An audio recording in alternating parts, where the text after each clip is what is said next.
Let me start with a scenario that I know because I have lived it, and I suspect you have too. It's Sunday night. You're looking at your calendar for the week ahead.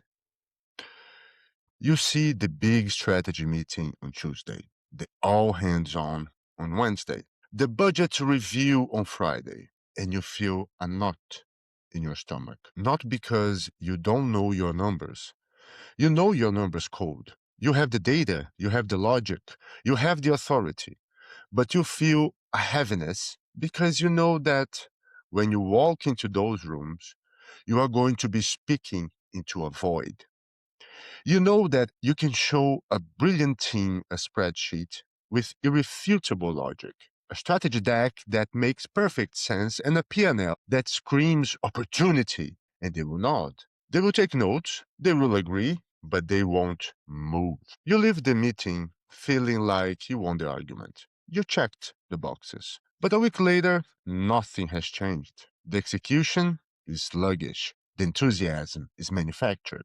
The culture feels heavy, stuck, like you're pushing a boulder uphill while everyone else's watches. And yet, in that same week, you might witness something strange. You might see a leader, maybe a mentor, maybe a competitor, walk into a room, put the clicker down, turn off the humming projector, and just talk. They tell a 2-minute story about a single customer, or a moment of failure from their early days, or a vision of what the future looks like on a Tuesday morning 3 years from now. And suddenly, the energy in the room shifts physically. You see people lean in. You see the distraction vanish. You see phones go face down on the table. You feel the temperature change. You feel a sudden, invisible alignment, like iron filings snapping toward the magnet. Why does that happen? Why does one approach create compliance and the other creates movement? Here's the hard truth that many leaders ignore, and it is costing them their influence and their culture. Data leads to conclusion. Stories lead to action. We spend decades learning how to build strategies, analyze P&Ls, and optimize KPIs.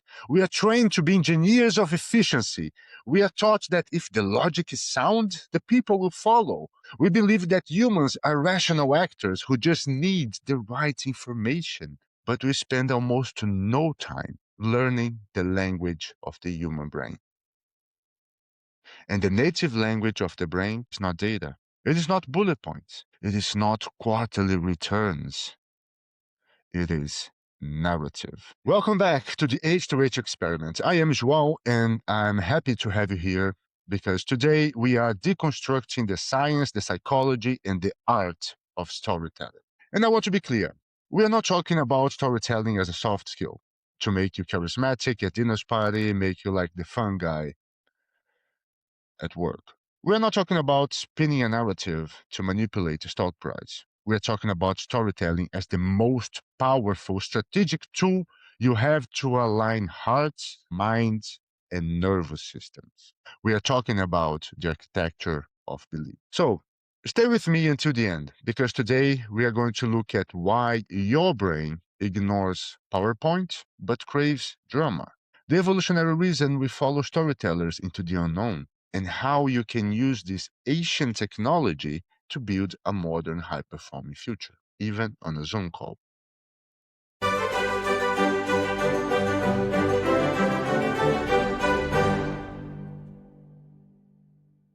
All right, let's start looking into the science, because I don't want you to think that this is just a poetic fluff or management consulting jargon, okay? The biology here is fascinating, and it explains why 90% of corporate communication fails to land. When I give you a presentation filled with bullet points, data sets, and abstract concepts, two small, very specific parts of your brain light up: broca's area and Wernicke's area. These are the language processing centers. Your brain decodes the symbols, understands the meaning of the words revenue, growth, optimization, and categorizes the information. It is a transaction. It is an intellectual decoding process. You are evaluating the data, critiquing it, comparing it to last year, and filling it away. You remain simply an observer. You are safe, detached, and critical. Your brain is in analysis mode. But when I tell you a story, something entirely different happens. And frankly, it's absolutely magical. The brain activity changes completely. If I tell you about a cold wind hitting my face as I walked out of a failed meeting in Milan in November during wintertime, your sensory cortex lights up. You feel the cold. If I tell you about running a race or the heavy feeling in my legs as I walked up the stairs with some heavy luggage, your motor cortex lights up. If I describe the smell of stale coffee in the boardroom during a crisis, your olfactory cortex activates. Your brain is not just listening.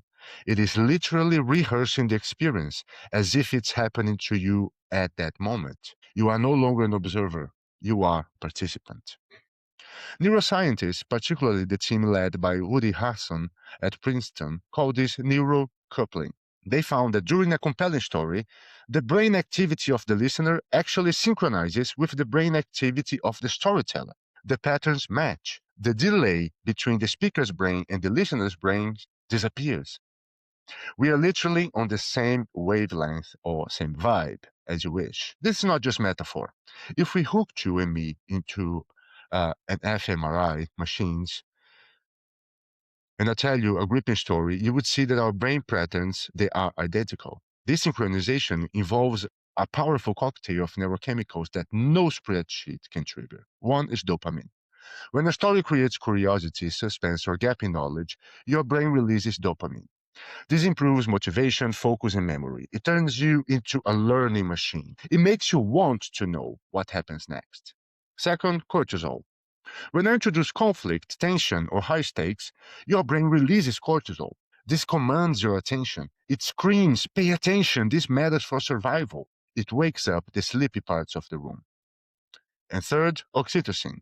When the story revolves or when they share a vulnerable human moment, your brain releases oxytocin. This is the empathy molecule. It builds trust, generosity, and social bonding. It signals, we are in this together. This is why stories build culture, and data does not. Data keeps us as individuals, critiquing the numbers from our own silos. Story synchronizes our neural states, turning a group of individuals into a collective unit. If you want your team to get it, you can't just give them the logic. You have to give them the experience, the feeling. And the only way to scale experience is through story. Now, what happens when a leader refuses to tell a story, makes that choice intentionally? Many leaders tell me, I don't have time for stories. I just want to give them the facts. I want to be efficient and be gone. Here's the danger of that approach. The human brain abhors a narrative vacuum. We are meaning-making machines. If we don't understand why something's happening, we will invent a reason. If you do not provide a story to explain a change, a layoff, a new strategy, or a budget cut, your team will not just sit comfortably with the facts. They will invent a story to fill the gap. That's just human nature. And here's the cardinal rule of human nature and organization psychology. In the absence of communication, in the absence of enough information, the narrative always leans toward fear. If you and I announce a reorganization with just a slide deck and a new chart, the story in the break room instantly becomes, they're trying to fire us. The company is sinking, or management doesn't know what they're doing. By refusing to be the storyteller, you are not being efficient. You are ceding the authorship of your company's future to the most fearful, cynical voices in the room. You are letting the rumor mill write your strategy. Leadership is about taking responsibility for the narrative. It is about standing in the gap and saying, here is where we are. Here is why it's hard. Here is the dragon we're fighting. And here is where we're going. There is a famous quote often attributed to neuroscientist Antonio Damasio, who wrote the groundbreaking book Carter's Error. He said, we are not thinking machines that feel. We are feeling machines that think. In the corporate world, we try desperately to suppress the feeling machine. We want to be the rational, objective, professional. We view emotion as noise in the system, something to be eliminated to reach pure efficiency. We tell people, leave your emotions at the door. But biologically, this is impossible. And strategically, it is nonsense and absolutely foolish. Damasio studied patients who had damage to the part of the brain that generates emotions, the ventromedial prefrontal cortex. If the traditional corporate view were correct, these people should have been the perfect CEOs, right? Purely logical, unburdened by pesky feelings. Instead, they were paralyzed. They couldn't make decisions. They were they could endlessly list the pros and cons of eating chicken versus steak for lunch or scheduling a meeting on Tuesday versus Thursday. They could analyze the data perfectly, but they couldn't choose because they didn't feel which outcome was preferable.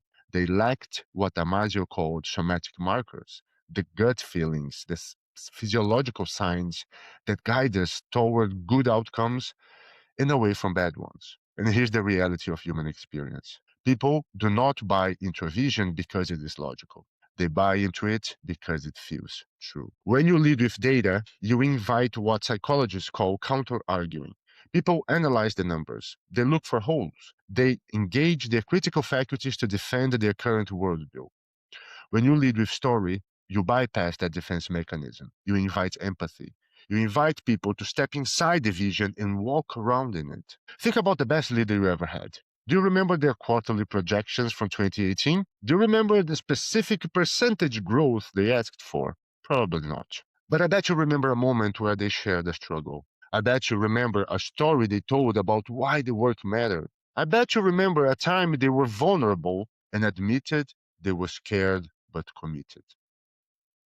You remember the story because the story carried the emotion. And emotion is the chemical glue of memory.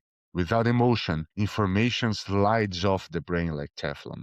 With emotion, it sticks like Velcro.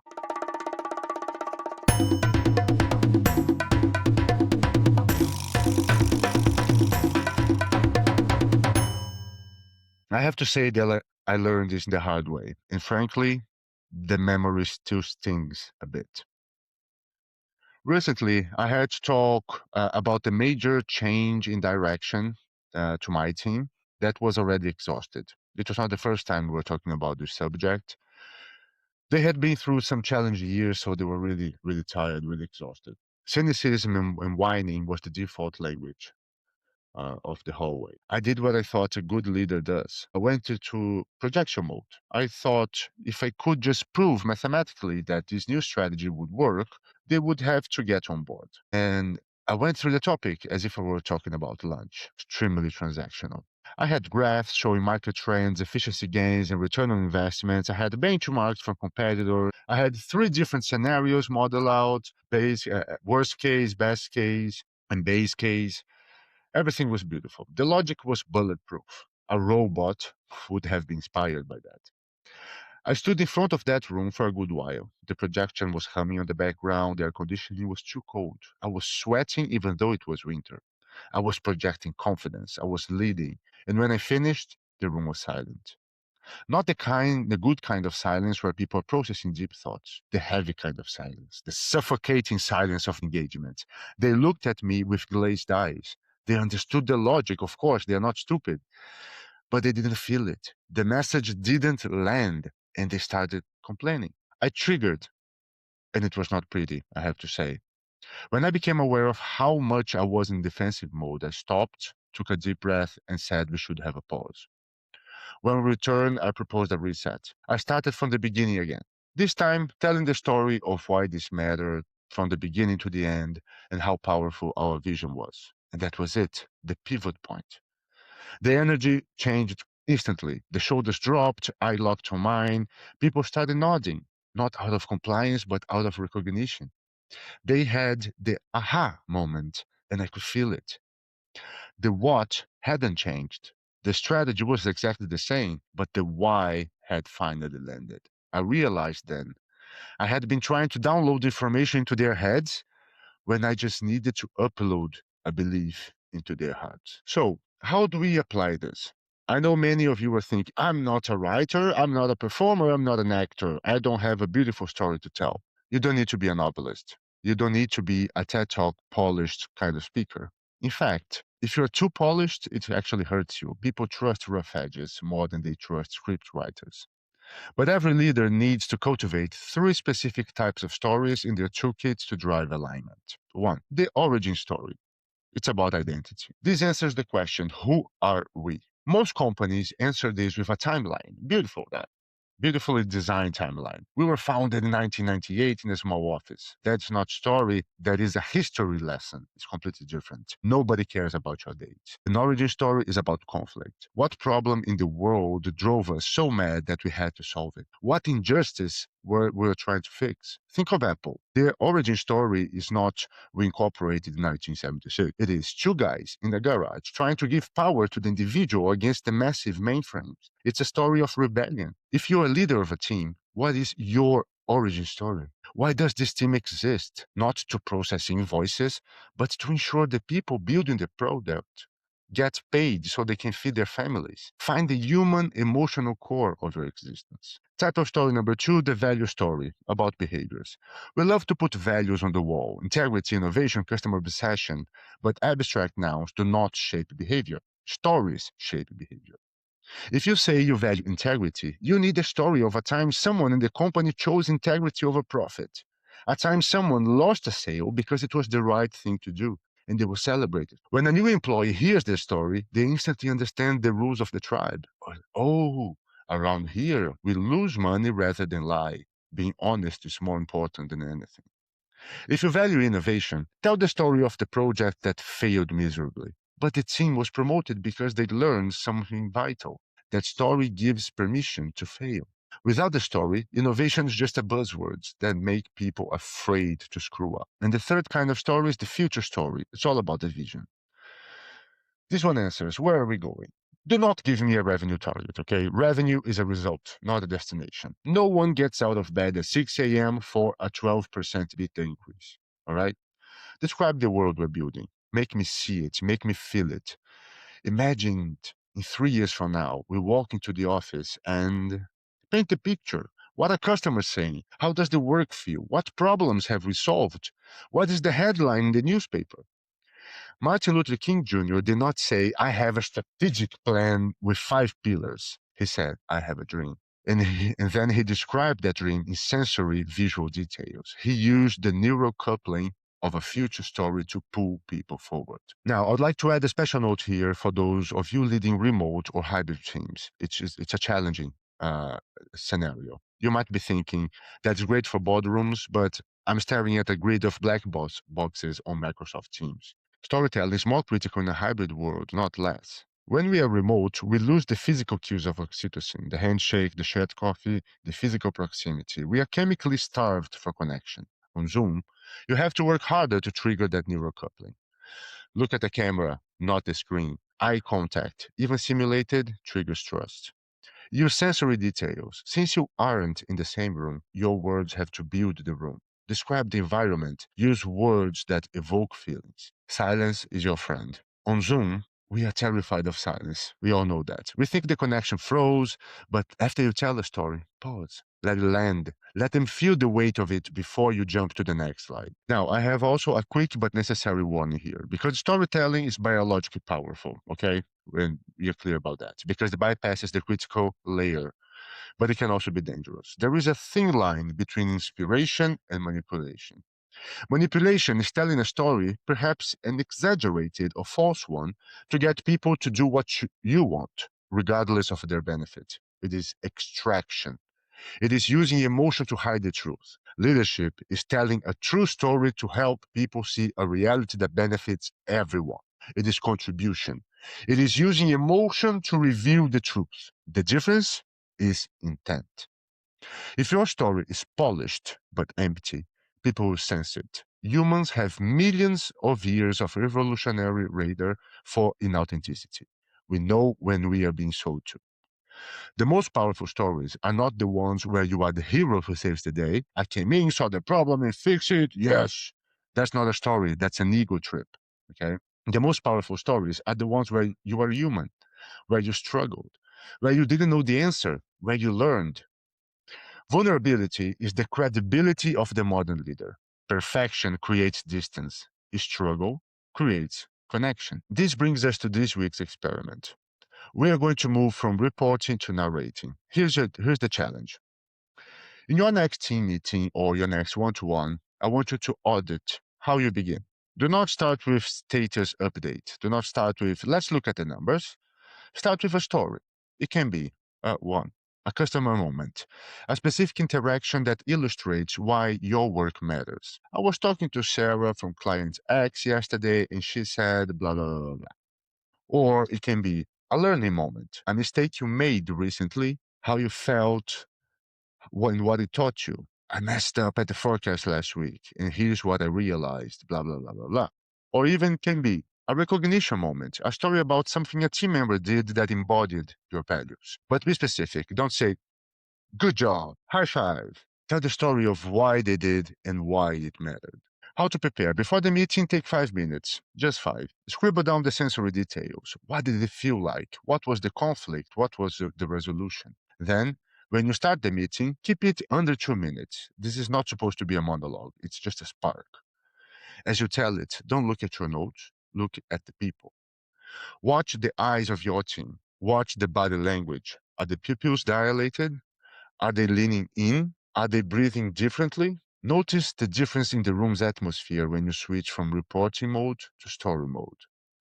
You are testing the neural coupling in real time. You are manually syncing the team's brains to yours. Now, let's start to wrap up this episode. I want you to think about your role differently, okay? Management is about editing the process. It's about correcting typos in the execution. It is about compliance. It is necessary, but it is not leadership. Leadership is about writing the story. It is about belief. If you don't tell the story to your team, who they are, why they matter, where they are going, someone else will. And it might not be the story you want. It might be a story of fear, of mediocrity, of confusion. We are wired for narrative. We starve for meaning. Feed your team the truth wrapped in a story they can carry. If this resonates to you, check out the article that we made about storytelling that was recently published on LinkedIn and on storyexperiment.com. If you enjoy our discussions here, we also have our books published on Amazon. We have the HX Revolution available, the 3 volumes of the HX Revolution. We also have Leading with Heart on a digital age. And we have one very interesting book about stories. This isn't a business book. This is the name of the book. All of them are available on Amazon. Thank you for listening. Thank you for leading with your humanity. And remember, the story you tell determines the future you build. Thank you once again. See you next time. Bye.